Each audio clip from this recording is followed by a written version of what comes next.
दोस्तों आज हम अपने आसपास ऐसे जीवों को देखते हैं जो देखने में काफी साधारण होते हैं, लेकिन इतिहास में कुछ ऐसे भी जीव पाए जाते थे जो दिखने में काफी अलग और जादुई हुआ करते थे। प्राचीन काल के लोग इन जीवों के साथ रहा करते थे, लेकिन हमने अक्सर फिल्मों और कहानियों में देखा और सुना है जो आमतौर पर आधे इंसान और आधे जानवर हुआ करते थे। आज के इस वीडियो में हम कुछ ऐसे ही मिस्टीरियस क्रिएचर के बारे में बताने जा रहे हैं। तो चलिए शुरू करते हैं आज के इस अध्याय को। बैताल, आपने इस शब्द को तो जरूर सुना ही होगा। अब चाहे इस जीव का जिक्र राजा विक्रमादित्य के साथ जुड़े किस्से और कहानियों के साथ ही क्यों न हो, ये महज कोई कहानी है या फिर आज से 2500 साल पहले महाकवि सोमदेव भट्ट द्वारा लिखित इतिहास को हम आप पर छोड़ते हैं। पर बैताल के बारे में बताया जाता है कि बैताल एक प्रकार का प्रेत है, और किस्सों और कहानियों में भी बताया जाता है कि एक प्रकार का दुष्ट आत्मा होता है जो कि कब्रिस्तानों में छुपकर लाशों पर अपना कब्जा कर लेते हैं।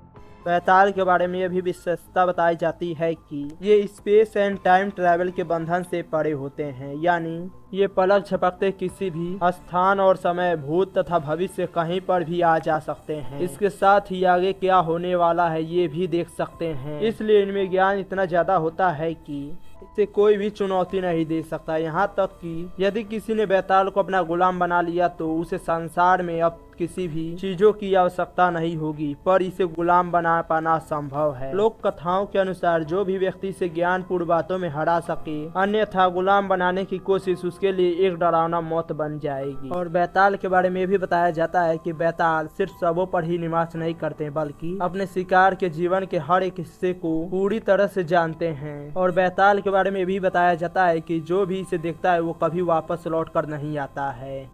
एक ऐसा असुर जिसने देवताओं को चुनौती देने के साथ साथ इंद्रलोक पर भी आक्रमण कर दिया। एक ऐसा योद्धा जिसका स्वरूप आधा मानव और आधा भैंसा था। ये कोई साधारण असुर नहीं था, बल्कि इस असुर का नाम था महिषासुर, एक नाम जो सदियों से भय और शक्ति का प्रतीक बना हुआ था। महिषासुर एक ऐसा असुर जिसे मार पाना असंभव था, यानी ना ही इसे कोई पुरुष मार सकता था और न ही कोई जानवर। महिषासुर जिसे ब्रह्मा जी से वरदान था कि संसार का कोई भी पुरुष या जानवर कभी भी उसका वध ना कर सके। ब्रह्मा जी ने उसकी इस इच्छा को पूरा किया। इसके साथ ही उन्होंने चेतावनी भी दी कि उसका वध एक औरत के हाथों जरूर हो सकता है। महिषासुर अहंकार में आकर ये समझने लगा कि कोई स्त्री इतनी शक्तिशाली तो नहीं हो सकती कि उसका वध कर सके, और इसी कारण वह खुद को अमर समझने लगा। उसने पूरे संसार में अपना कहर बरसाना शुरू कर दिया। और फिर बारी आई इंद्रलोक की। जब महिषासुर और देवताओं के बीच युद्ध छिड़ा तो ब्रह्मा जी के वरदान के कारण कोई भी देवता उसका कुछ भी नहीं बिगाड़ सका। महिषासुर के आतंक से देवलोक को बचाने के लिए त्रिदेवों ने, यानी ब्रह्मा, विष्णु और शिव जी ने अपनी सारी शक्तियों को एकत्रित किया, और तब प्रकट हुई माँ दुर्गा। शक्ति के इस रूप ने सिंह पर सवार होकर महिषासुर से युद्ध करने के लिए चली गई। माँ दुर्गा और महिषासुर के बीच कई दिनों तक युद्ध चला। अंत में माँ दुर्गा ने अपने मायावी त्रिशूल से महिषासुर नामक राक्षस का अंत कर दिया, अन्यथा इस असुर को हरा पाना असंभव था।